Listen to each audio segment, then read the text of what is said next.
Sometimes in horror movies, you will see a person who becomes extremely aggressive, screaming and throwing things, maybe even trying to hurt another person. Then the movie shows that that person acting that way was because of the devil's presence. Many deeply religious people over the years fully believed that these attacks, brought on by borderline personality disorder, happened to people who were haunted by the devil. People then didn't quite understand what made others act in such monstrous ways. And while every aspect of the illness still isn't clear, today we have more answers. American psychoanalyst Adolf Stern first mentioned some of the symptoms of the illness in 1938.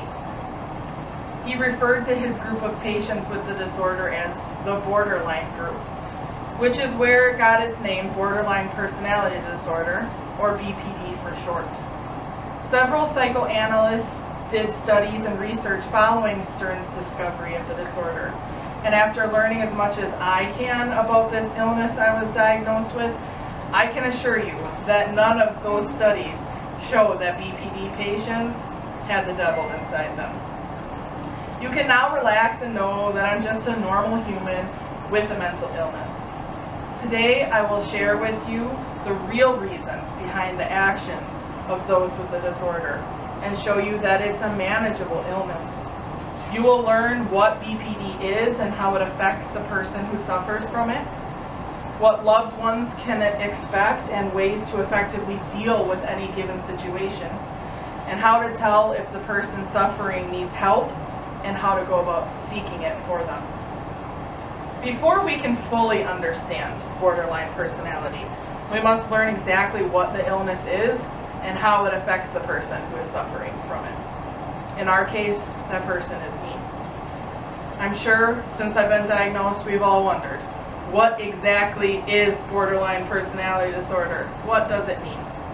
The National Institute of Mental Health defines it as a serious mental disorder marked by a pattern of ongoing instability of moods, behavior, self-image, and functioning. In 2007, they did a survey and found that 1.4% of the U.S. population suffers from borderline personality disorder, which is only slightly less than those suffering from bipolar. Symptoms include frantic efforts to avoid abandonment, emotional stability, inappropriate and very intense anger, stress-related paranoid thoughts, impulsive behavior, a pattern of unhealthy, unstable, and intense interpersonal relationships, chronic feelings of emptiness and meaninglessness, identity issues, self-harming, and suicidal behavior. A person with BPD may have intense episodes of anger, depression, and anxiety that might only last a few hours, but could last up to a few days. Like most other illnesses, though, the severity of BPD tends to decrease as the person ages. Most of the more intense symptoms will not occur once that person is in their 40s or 50s. The next question probably going through your head is, how does this illness affect the person? And how did they end up with it? First, let's take a closer look at the characteristics of BPD symptoms. Fear of abandonment. Borderlines are terrified of being rejected and separated from a current relationship. They are extremely sensitive to their environment, and they would have intense fear and inappropriate anger towards the person that they feel is abandoning them. This is one of the most common symptoms of borderline and creates stress on all relationships. When feeling this, some borderlines act out in anger towards that person, while others act impulsively, whether that be self-harm or another risky act like gambling, overspending, alcohol abuse. Borderlines also struggle with change. For example, if they are meeting someone for lunch and that person cancels, the borderline may become very angry with that person, feeling as though the cancellation and abandonment was because they were in some way bad. Unstable and intense relationships. People with borderline personality disorder will attach themselves very quickly to someone they have just met. They will demand to spend all their time together, get serious about the relationship very quickly. But then just as quickly, borderline switches to feeling as though that person is evil and does not care about them enough, and they will often sabotage the relationship to avoid being hurt. Emotional instability. Borderlines do not know how to effectively manage their emotions. This creates what I call episodes. Episodes generally only last a few hours, but they are intense. The borderline will be irritable, they will have anxiety, and they will show intense moodiness. Usually these episodes are triggered by something stressful going on in the borderline's life. Impulsive behavior. These are often dangerous acts. Borderlines engage in these activities to try to help themselves feel better about a certain situation they cannot control. These acts include things like spending sprees, unsafe sex, drug and alcohol abuse, binge eating, reckless driving, cutting, and other self-harm. Inappropriate and intense anger. This is often called borderline rage. The anger is often way too intense for the situation that triggered it. According to an article on verywell.com, recent studies have shown that people with borderline aren't necessarily more angry than a normal person in a given situation, but the duration of their anger tends to last much longer. Chronic feelings of emptiness, meaningless, and dissociative symptoms. Individuals with borderline often feel like they aren't worthy, important, or of value, which brings on depression. They feel empty and alone, even when they are in a room full of people. And at times, they may have out-of-body experiences where they can see what is going on, what they are saying, and how they are acting, but they cannot stop it or control it. These things can cause someone with borderline to lose touch with reality. Causes of BPD, according to Dr. Robert Friedel, both biological and environmental risk factors play a role. Some people with borderline personality disorder are predisposed to the illness. Studies now show that 60% of the risk comes from genetic abnormalities. Environmental factors also play a part. A child who lost a parent early on in life, or one who was repeatedly abused, whether that be mentally, emotionally, physically, sexually. Poor parenting is also considered a risk factor. Inconsistent and unsupportive care of a child. My therapist told me a couple factors most likely contributed to my borderline. One of those being genetics and my birth mom's mental illness. Also childhood trauma, mentally ill parent, broken home, and the mental and emotional things that went on during those years of my childhood. So now that you know exactly what BPD is and all its characteristics, let's talk about what you guys can expect as family members of someone who has the disorder and how you can help deal with what is to come. I don't need a book or an article to help me describe to you what life is like with borderline. Every day is a struggle to be normal, and nobody on the outside understands what it's like to struggle so much to be normal. Sometimes I feel as though I have multiple personalities, and after so long, there's confusion as to which one is the real me. One day I wake up and I'm ready to take on the world, and I'm happy as can be, and everything's perfect. And the next day, getting out of bed gives me so much anxiety, I can't handle it. Everything has gone wrong, and I don't know what I'm going to do next. I always have a constant struggle with family, friends, and my romantic relationship with Bill. One minute I feel so much love, it's overflowing, and the next minute I have nothing but hatred for that person. That exhausts me mentally, emotionally, as well as you guys.